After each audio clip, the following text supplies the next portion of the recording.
Assalamualaikum warahmatullahi wabarakatuh. Perkenalkan, nama saya Ransa Nugra Setiawan, NIM 202111362 dari kelas HS 5C. Di sini saya akan menjelaskan hasil kerja dari saya pada mata kuliah Hukum Acara Peradilan Agama tentang review book. Judul buku yaitu tentang Hukum Acara Peradilan Agama, dilengkapi contoh surat-surat dalam praktik hukum acara di Peradilan Agama edisi revisi. Penulis Abdullah Triwayudi, SAG SHMH. Penerbit CV Mandar Maju. Tahun terbit buku 2018. Jumlah halaman buku 258 halaman.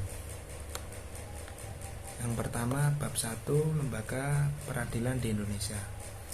A. Mahkamah Agung dan lembaga peradilan yang berada di bawahnya. 1. Mahkamah Agung.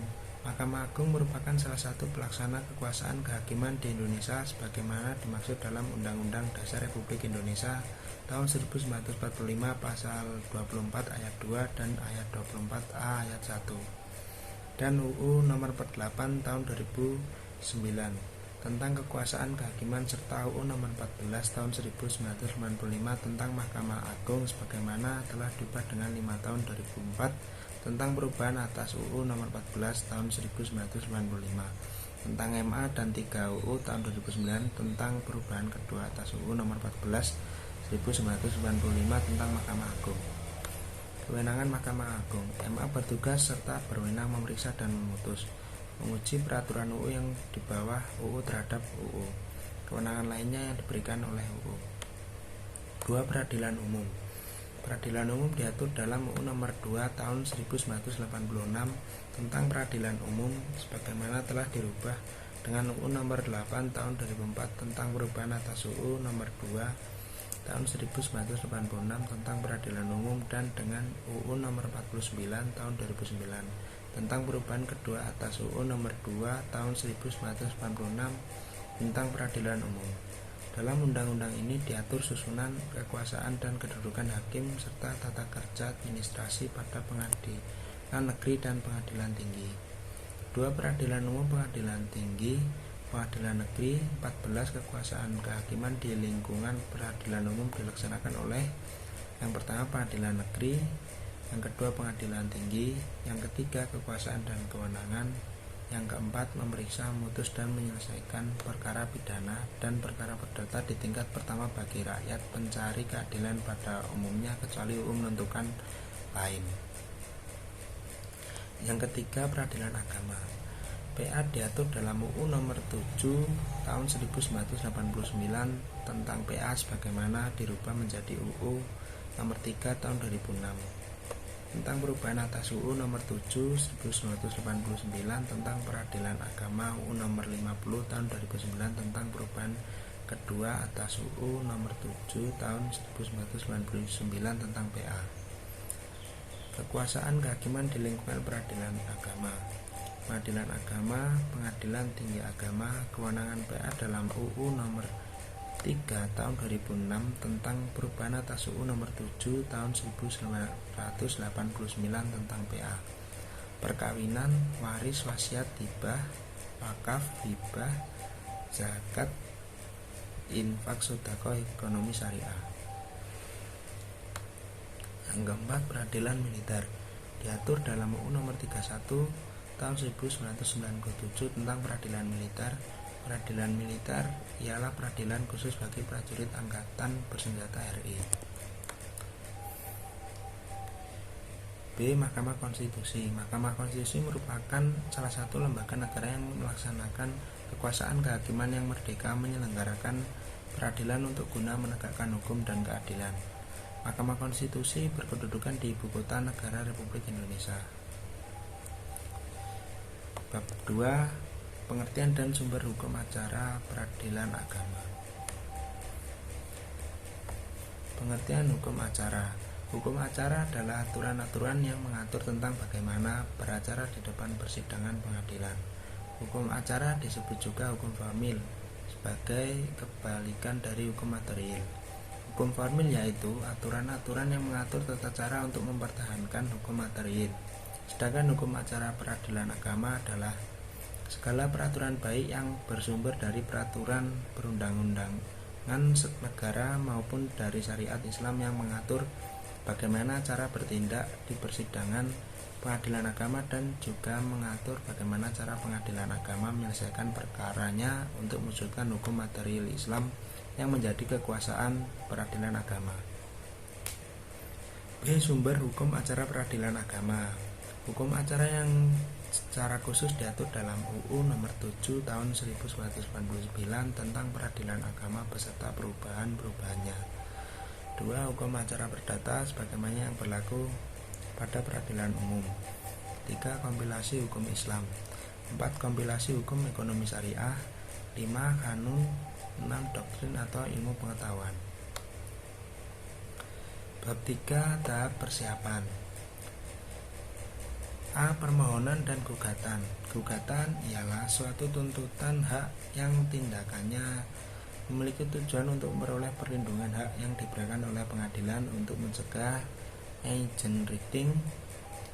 Gugatan ialah suatu perkara yang terdapat sengketa antara kedua belah pihak, sedangkan permohonan ialah suatu hal mengenai perkara yang tidak ada pihak yang bersengketa.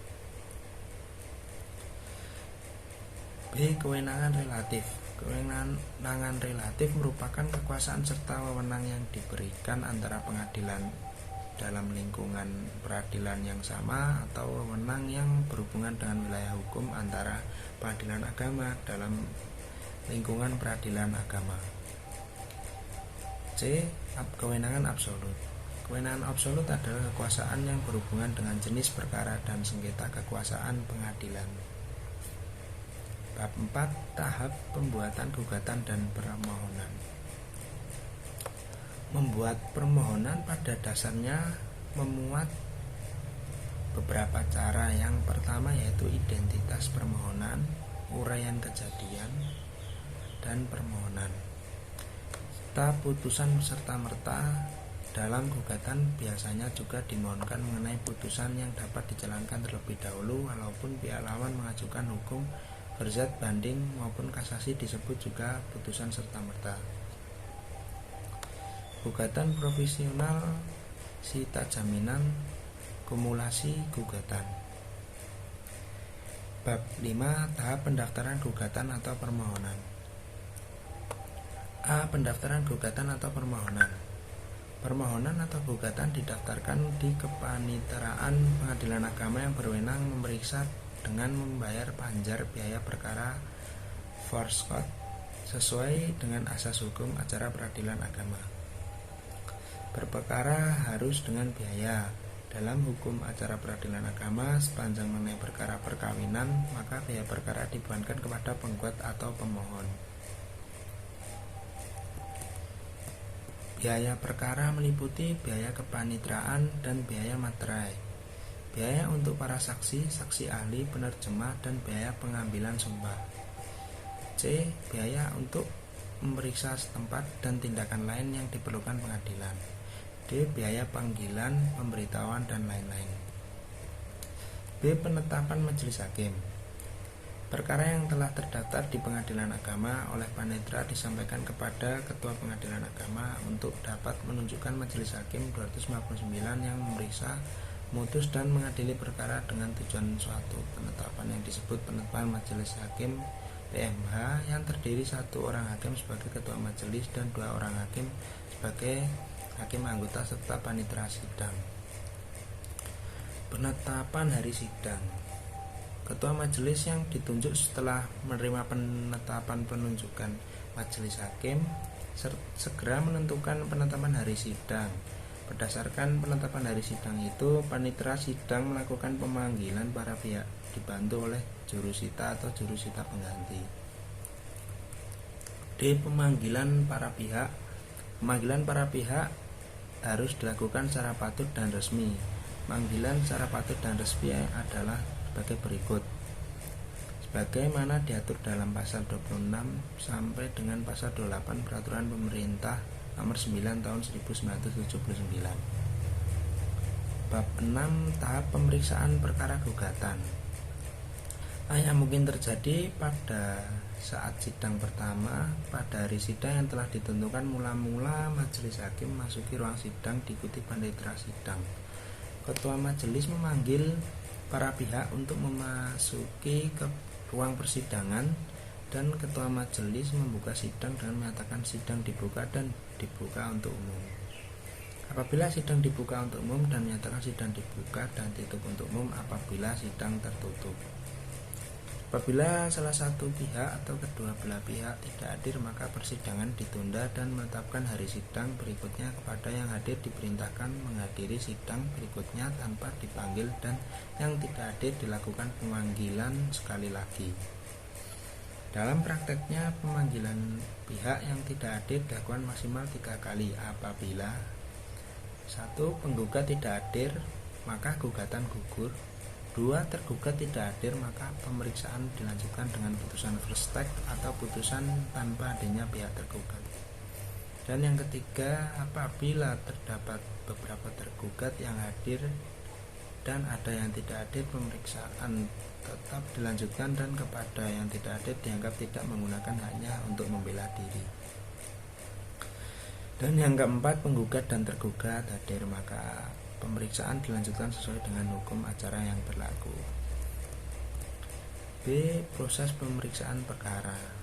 Yang pertama dengan mediasi, selanjutnya pembacaan gugatan, selanjutnya jawaban tergugat, eksepsi dan respondensi, dan selanjutnya replik, duplik, pemeriksaan bukti surat, pemeriksaan saksi, pemeriksaan saksi ahli, pemeriksaan setempat, kesimpulan, dan yang terakhir penetapan atau putusan. Bab 7. Pembuktian. Pembuktian adalah upaya yang dilakukan para pihak dalam menguatkan dan membuktikan dalil-dalil yang diajukan agar dapat meyakinkan hakim yang menilai perkara. Alat bukti yang sah dan dapat dipergunakan untuk pembuktian adalah sebagai berikut. 1. Bukti surat. 2. Bukti saksi. 3. Persangkaan. 4. Pengakuan. Dan yang terakhir sumpah. Sekian penjelasan review dari hasil kerja saya. Kurang lebihnya jika ada kesalahan kata dan kekurangannya mohon dimaafkan.